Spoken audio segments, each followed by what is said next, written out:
৩,৫০০ kilometre Himalaya সীমান্ত নিয়ে ভারতের দীর্ঘদিনের অনড় অবস্থান কি তবে ভেঙে পড়ছে?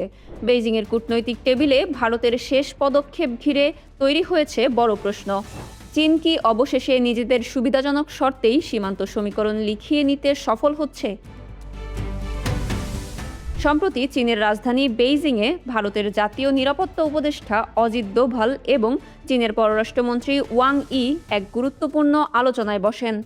বৈঠকের পর দুই দেশের পক্ষ থেকে যে বিবৃতি এসেছে তার কূটনৈতিক বার্তা বেশ গভীর। ২০০৫ সাল থেকে ভারত বলে আসছিল পুরো সীমান্ত সমস্যার সমাধান হতে হবে একযোগে, কিন্তু এবার বেইজিংয়ের প্রস্তাবে সাড়া দিয়ে দিল্লি সীমান্তকে টুকরো টুকরো করে সমাধানের প্রক্রিয়ায় সম্মতি দেওয়ার স্পষ্ট ইঙ্গিত দিয়েছে। চীনের দীর্ঘদিনের কৌশল হলো যেসব সীমান্ত এলাকায় বিরোধ কম সেগুলোকে আগে চূড়ান্ত করে নিজেদের অবস্থান শক্ত করা, কিন্তু এতে করে ভারতের কৌশলগত দর কষাকষির ক্ষমতা অনেকটাই কমে যায়।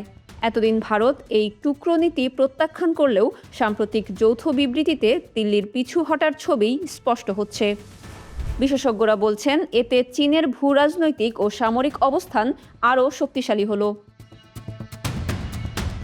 ২০২০ সালের পূর্ব লাদাখ সংঘাতের পর ভারত আন্তর্জাতিক মঞ্চে বেশ কঠোর বার্তা দিয়েছিল, কিন্তু মাঠের বাস্তবতা ভিন্ন।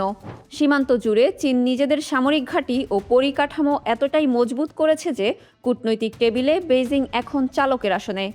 চীন যেভাবে চাইছে আলোচনার পথ সেদিকেই মোড় নিচ্ছে, যা দিল্লির জন্য এক বড় ধরনের কৌশলগত পরাজয় হিসেবে দেখা হচ্ছে।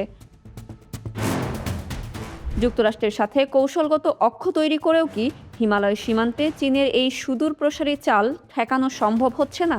ভারত কি সত্যিই চীনা প্রস্তাবের সামনে নমনীয় হতে বাধ্য হচ্ছে?